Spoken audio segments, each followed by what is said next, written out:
with the same line saying that as the army chief, this is going to be my last address. And, he spoke a lot about where the mistakes had been. And something very important that he spoke about was Bangladesh. But I'd say that, that's not been given so much of focus as is the conspiracy narrative that has been built by Imran Khan, former Prime Minister of Pakistan, after his ouster through the vote of no confidence. However, we're going to be discussing all of this with Qamar Chima, a senior analyst with us. Thank you so much for joining us, Chima Saab. I think, thank you very much, Nadia, first. If you just remember that in the last 6 months, what has happened is that there was a massive propaganda. There was a massive campaign against the Pakistani armed forces and the Pakistani army that came from the former Prime Minister Imran Khan, that he has been ousted with the support of the military. And there were external and internal actors who did this. Unfortunately, the public bought this narrative of former Prime Minister Imran Khan. So the military was in a fix. They really believed that the popularity has gone down and they need to come forward with their perspective. And before that, they have been talking and saying things about the institution. The DGISI spoke to the media. And now before leaving the office, Army Chief Bajwa has spoken. And what he has said is that he's trying to do the damage control. He was just firefighting that whatever is being said about him, his institution is not good. It's not true. We are patriot, and what Imran Khan has blamed Pakistan, has blamed the Pakistani army. We are not involved in any kind of a conspiracy. I think in the modern times, in the time of social media, the first time an onslaught by an opposition leader on the Pakistani army, this is unprecedented, and the military had no means almost to counter this propaganda. So before leaving office, he just tried to correct some of the historical facts and some of the facts, and he tried to show the mirror to all political parties. But at the end of the day, if he's saying that we have started a catharsis in the army and we want others to look into their institutions, right. Let's see whether this is possible or not. So let's go step by step, Mr. Chima.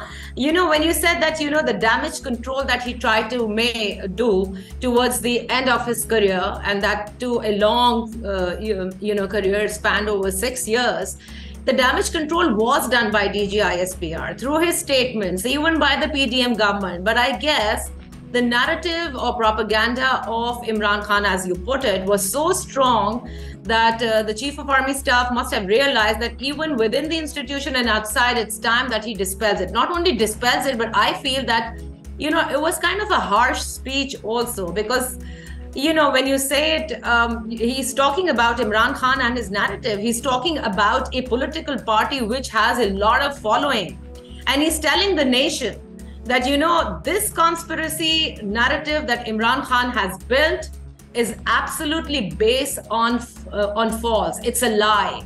Because had something of this sort existed, any institution, any person from the institution or the entire institution would have not just, relaxed. They would have taken action against this. How do you see this particular statement of his?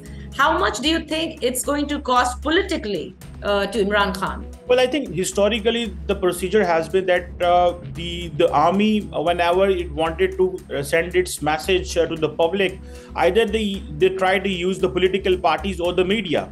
So this time, earlier Imran Khan used to be the mouthpiece of the military at times, and he used to protect General Bajwa and the army whenever the PDM government, which was in opposition, used to attack the army verbally. So right now, neither the PDM nor the Imran Khan, as political actors, came forefront to protect the narrative of the Pakistan army. So the army was left in lurch, and they had no choice but to come forward as to the DGISPR with some media presence. And they gave messaging to the media to give their side of the story, but that was not sufficient to save the image of the army. So that is why the DGI and now the army chief is coming forward.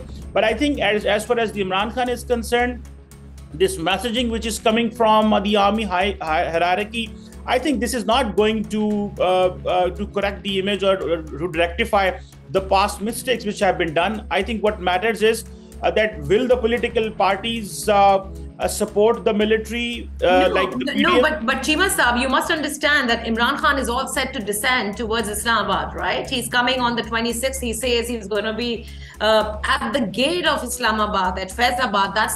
That's the place he has chosen. With all what the army chief has said about his conspiracy narrative, which he also said that even now, the person himself is backtracking. Do you think there's a lot of political damage done to PTI in his speech? I think the political damage will only be done by the political actors, not by the military general. So it is the PDM, it is the PMLN and the People's Party, those who have roots in the society or in the public, they can come forward and they can speak up that what is the narrative. And remember, in all these 6 months, the entire PDM is silent. Nawaz Sharif and his daughters, Asif Zardari and Bilawal, they have not uttered a single word in defense of the army. So that is where there is a problem. So when Imran Khan is roaring across the country, is dispelling his narrative, there is no one who can protect the army, or there is no one who can give a rebuttal even.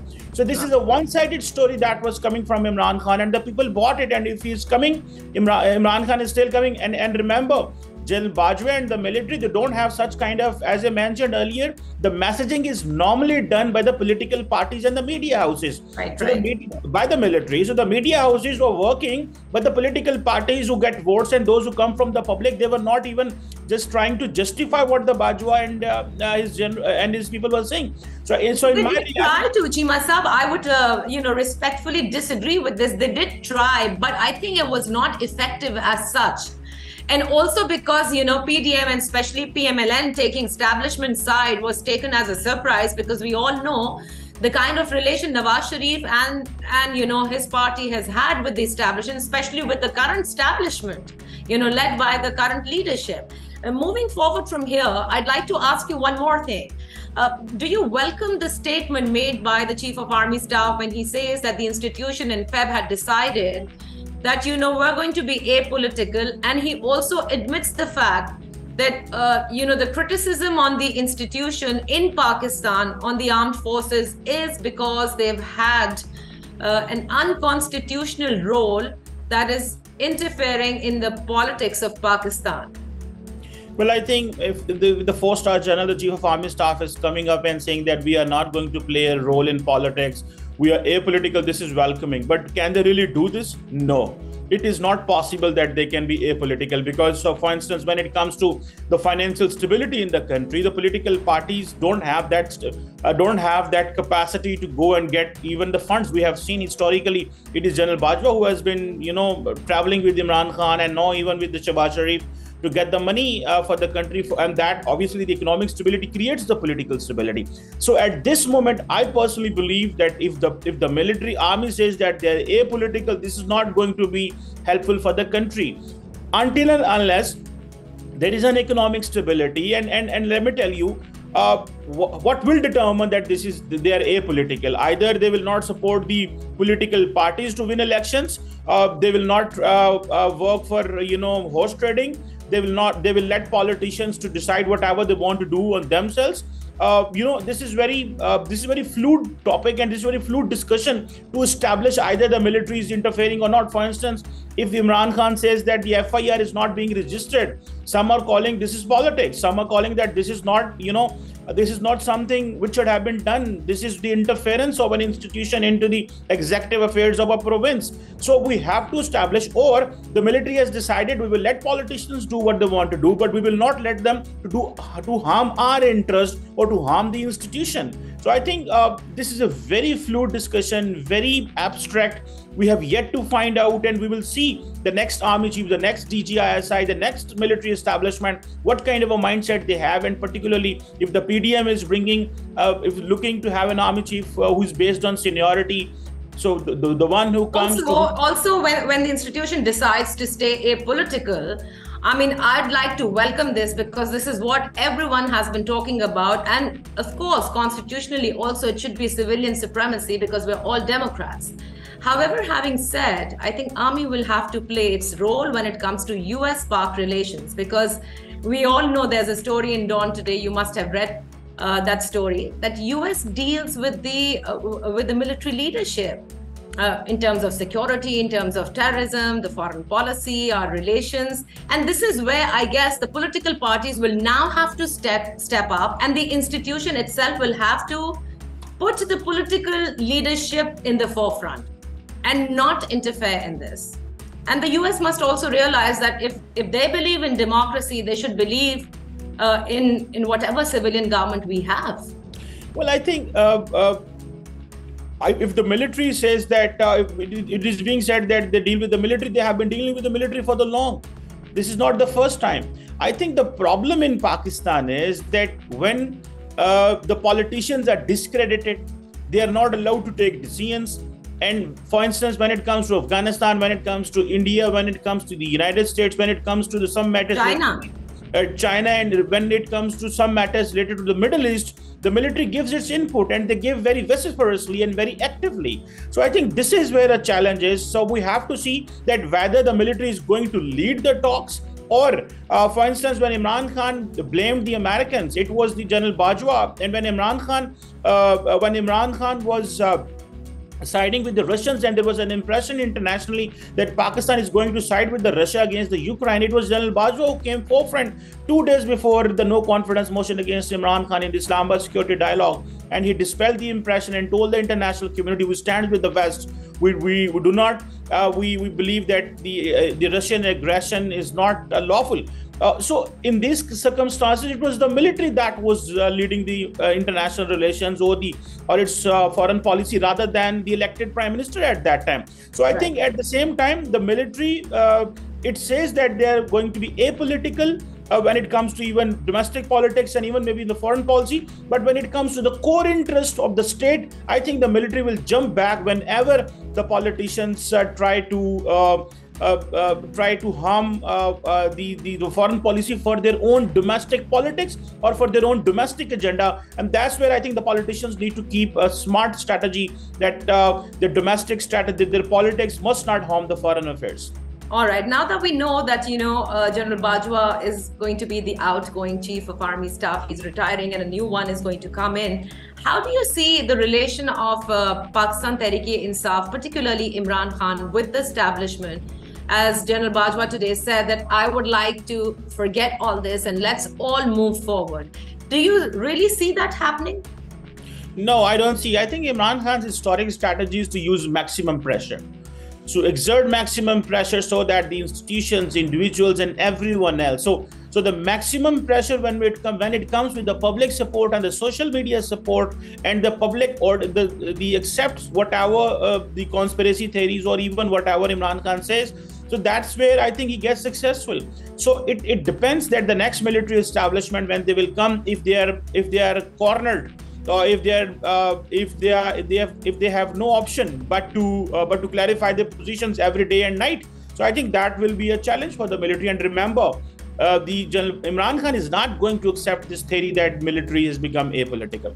He will use them. He will try to use them for his political interests, or he will say a few things where the military may have to come forward and to give their narrative. I personally do not find that Imran Khan will leave the setup this way, because he believes that all this PDM government is being supported by the military establishment with this thin majority. How come they can even survive? So that's why he believes that, unfortunately, Imran Khan lacks this way that the power of negotiation and the power of dialogue can give him the power, but he believes that propagandizing and targeting the opponent. I think it's also an admission by General Bajwa that Imran Khan's assault on the institution has been so successful that he came, in the forefront to actually dispel it and do all the damage control that he feels the government or, the ISPR couldn't do it. Well, I think after General Musharraf's era, this is the first time the military is in hot waters, frankly speaking. At that time, it was the direct intervention of the military dictator. But at that time, the social media social media was not there. But this time, remember the U-turn which has been taken by even the military and by other political forces. This has been surprising, and Imran Khan has no rules for politics. He uses religion card, he uses conspiracy card, he gets against the West, He even doesn't trust anyone. But other political parties in Pakistan, over the period of time, they have got so mature. And one more thing, from 2011 onward, it was, I think, some sections of the military establishment, along with the Imran Khan, those who came forward with these corruption charges against this PDM government. And with all that, what has happened, the military, along with Imran Khan, they just dented the image of these politicians. So, and they just made, some bigger political figure out of Imran Khan. So in all that situation, it has become very difficult to save the... Yeah, we have last 3 minutes, and I really want you to please comment on, do you agree with what General Bajwa said regarding when he said, I would like to correct facts regarding East Pakistan? He said it was not a military problem, but it was a political mistake. Remember what General Bajwa is talking about in the 1971, he's giving reference to the Imran Khan statements. Imran Khan in his political rally said that, remember what happened in 1971, it was Pakistan that was broken into two pieces. So he's telling to the public and to the audience at that time, there were 34,000 people. One thing, the propaganda, there's hundreds and thousands of women were raped and so by the Indian army. That is all fake. This is not the story. The story is different.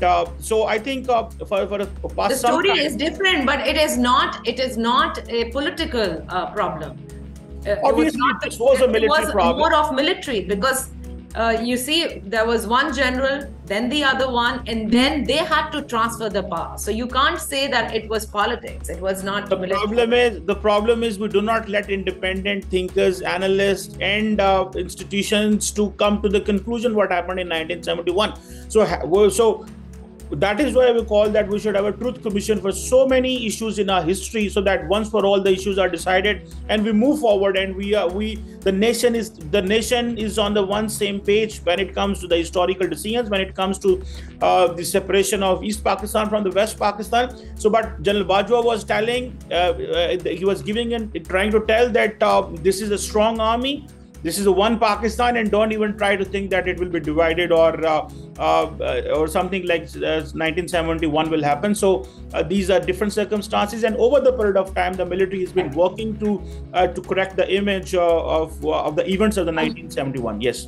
Are you expecting any kind of statement from the former Prime Minister Imran Khan on this speech, the day that he leads the long march that he intends to on the 26th of this November? I think maybe they will go for a veiled criticism, but likely possibility after 29 they will do a massive propaganda again, because they are not coming to get slow. But at the same time, if you just listen what he's been saying, that okay, we believe that establishment was not involved in that no confidence motion, but they could have stopped this. So maybe he's trying to mend the ways with the new military leadership. So that he's been accepted, and if he's not accepted that way, he may start a campaign again. So we just don't trust him, because he has no rules of politics, and he will do what he believes that is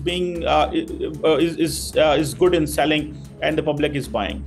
Thank you so much, Qamar Javed Bajwa, for being with us on 20 Minutes on Dawn News English. That's all for now. Take care and goodbye.